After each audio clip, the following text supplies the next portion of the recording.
Let's nailed it. September 28th, November 18th.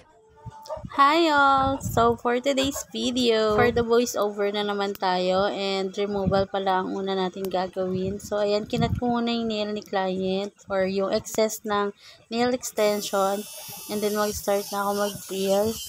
Sa mga nagtatanong, I'm using corn shape ceramic drill bit. Pwede niyo yan i-search sa Orange app. Dun ko lang din yan nabili and medyo matagal na rin yan sa akin. Siguro mga more than a year na yan sa akin and maganda pa rin siya. And matalas pa din. And then, naglalagay na ako ng magic remover. Time saver para sa akin tong magic remover kasi mas napadali yung pagre-remove ko. And mas maganda siya kapag mas napapanipis ko pa yung soft gel extension. Mas madali niyang napapalambot.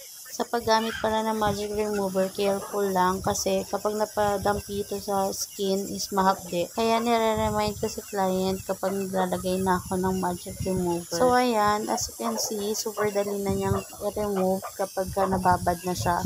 And then sa oras naman ng pagbababad ng magic remover is sinasabay ko lang siya dun sa pagre-remove sa kabilang kamay naman ni client. Tapos ganyan na yan kalambot. Basta mapanipis lang yung soft gel extension is madali na yan mapapalambot ng magic remover. Sa RPM naman ng drill ko, kapag nagre-remove pa lang ako is 25 RPM. And then kapag ganyan naman na nire-remove ko na yung napalambot ng magic remover is 15 RPM naman. And then wag natin masyadong ididiin sa pinakang nail para hindi masira yung nail bed ni client. Kapag masyado rin kasing madiin is nagkakaroon ng heat spike. So, careful tayo sa paggamit ng gel. Much better talaga kapag aaralin muna natin yung paggamit bago natin i-apply kay client o kaya i-practice muna natin sa sarili natin para alam na natin kapag gagamitin na natin kay client. So, ayan na yung itsura ng nail ni client after removal. As you can see, no damage and maganda pa yung nail bed. And then, ayan, kinakat ko na yung nail ni client kasi gusto rin niya pudpud yung nail. And for me, much better din talaga kapag pudpud. Tapos, pagdating naman sa cleaning is dry manicure pala yung ina-apply ko kay client. Gumagamit ako ng flame beat to push the cuticle or dry skin ni client para mas mabilis na lang siyang inipper. Unang ginagawa ko is reverse muna para i-push yung dry skin. And then, after nyan is forward naman para matulak ko rin yung ibang dry skin dito sa kabilang side. Tapos, 10 RPM naman yung bilis ng drill. When it comes to cleaning naman, tumatagal ako ng almost 30 minutes kasama yung removal. And aminado ako na super tagal ko talaga kasi iniingatan ko yung pag-nipper kasi ayokong makasugat. Kasi minsan nagdi-distract na ako once na nasugatan ko na si client. Lalo na kapag may dugo, medyo nadudumihan na kasi ako kapag ganun. Kaya ang tagal ko talaga pagdating sa cleaning. Kayo rin ba mga mi, ganun din? May ibang client pa naman na kala mo ang kapal ng dry skin pero ang bilis masugatan tapos nagdudugo agad yung cuticle area. Kaya dapat inaaral yung paggamit ng nipper kasi ang hirap din kapag medyo sensitive yung skin client. So ayan, nag-i-start na ako mag-cut ng dry skin. And then, ang gamit kong nipper dyan is from OMG. Ang ganda ng nipper na to kasi ang talas niya and then ang gaan niyang gamitin. Super liit din niya, so bagay siya sa mga maliliit ang kamay. Except sa kamay ko kasi ang laki ng kamay ko. Pero sobrang comfortable niya gamitin. Ang talas nito kahit hindi mo muna siya ipahasa. Meron kasi ako mga nipper na nabili pero bago ko gamitin is pinapahasa ko muna kasi hindi talaga sila matatalim. Pero ito ang ganda nito. Recommended ko to sa inyo mga sis. And then after nyan is prepping na. And ito naman is magbe-blending na ako. Hindi ko na na-record kasi namatay yung cellphone ko. So ayan, ganyan ako mag-blend. Inuuna ko is sanding band, yung fine lang yan. Tapos kapag nagbe-blend ako is yung RPM ko naman is 5 to 8 RPM lang. Para kahit medyo nasasanggi sa may cuticle area ni client is hindi siya masasaktan. Kasi dun sa part na dulo na yan, medyo masakit yan kapag nasasanggi sa may skin ni client. Huwag din natin i-overfile kasi pwedeng mag-cause yan ng Ring of Fire. So, makaka-damage yan sa nail ni client. So, ayan, kung umabot ka na sa part ng video ko na to, please pa-follow naman ang page ko and share this video. And visit my page na rin for more videos.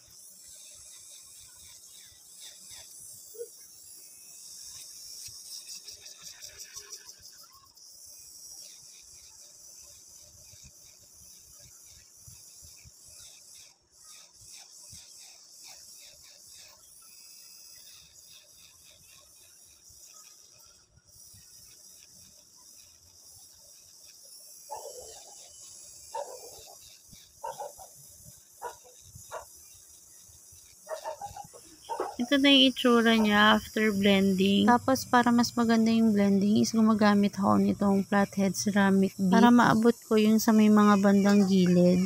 And then, 1 RPM lang yan para if ever mapadikit ng hindi sinasadya dun sa may cuticle area ni client is hindi naman siya masyadong masasaktan. Kasi minsan may chance talaga na tinatamaan yung skin ni client. And then, ito na yung itsura after blending. O, diba, ang ganda ng pagkaka-blend. Tapos, ayan, ipa-file ko lang para mas maging slim pa yung pagiging almond shape. Marami sa mga client ko gustong-gusto yung almond shape kasi nakaka-sexy siya ng kamay or ng daliri. Kaya kapag may client ako nagtatanong ng magandang shape, ito talaga yung nare-recommend ko. O, diba, ang ganda ng shape. And then, after nyan is application na ng base coat. I'm using 6-in-1 glue gel ng Born Pretty. Super ganda nitong gamitin as base coat kasi mas maganda yung nagiging outcome ng blending and apex ng soft gel dun sa pinakang nail bed ni client. Nakakadagdag din siya ng tibay sa soft gel extension. After nyan, i-secure lang yan for 60 seconds sa UV lamp and then gel polish na yung next. So, ayan, yung gel polish na napili ni client is Balm T13. Ang benta masyado nitong shade na to. As you can see kasi naman, first coat pa lang pero palaban na, 'di ba? Madalas ko din tong gamitin lalo na kapag cut ay yung pinapalagay ni client and then nude lang yung shade.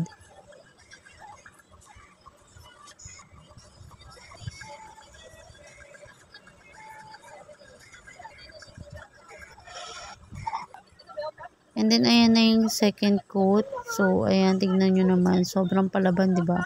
Ang ganda talaga ng shade na to. 2 coats application lang pala yung ginawa ko dyan kasi maganda naman na yung pagka-pigment niya. And then, magpapatong pa ako dyan ng cat eye. Tapos, ayan, maglalagay na ako ng cat eye. Ito pa lang number 3 Moonlight cat eye yung napili ni client kasi gusto niya yung may pagka-pink na shade. Tapos, ayan, minamagnet ko lang yan hanggang sa mapunta sa may bandang gitna yung cat eye glitter niya para magkaroon siya ng parang glass effect. So, ayan, watch nyo na lang mga sis kung paano ko siya minamagnet. Tapos, after ko yan mamagnet, is mina-flash cure ko na para hindi na mawawala yung glitter dun sa may gitnang part. Kasi kapag hindi rin na siya na i-flash cure, kapag nag-magnet ka na dun sa may kabilang daliri ni client, is pag tinamaan mo yun, magugulo pa yung pagka-cut eye niya. So, much better na ipa-flash cure once na na-achieve mo na yung pagka-cut eye na gusto mo.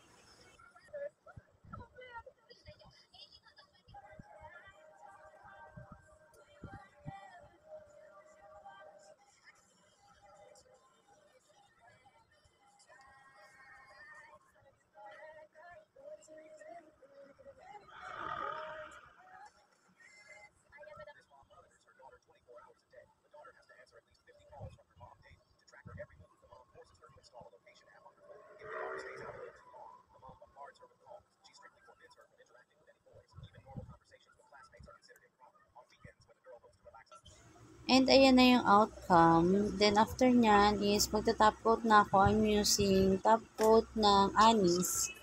Super ganda na itong top coat na to kasi long last talaga yung pagka-shiny niya. Kahit super tagal na is ang shiny pa din. And then ayan, naglalagay na ako ng hand cream para naman moisturize yung kamay ni client. And then picture time. So ayun lang, haba na ng video na to. Thank you mga mi. Bye! Baby girl, you are so pretty, pretty, pretty, pretty. Baby girl, you are so pretty, pretty, pretty, pretty. Females need you just to start me,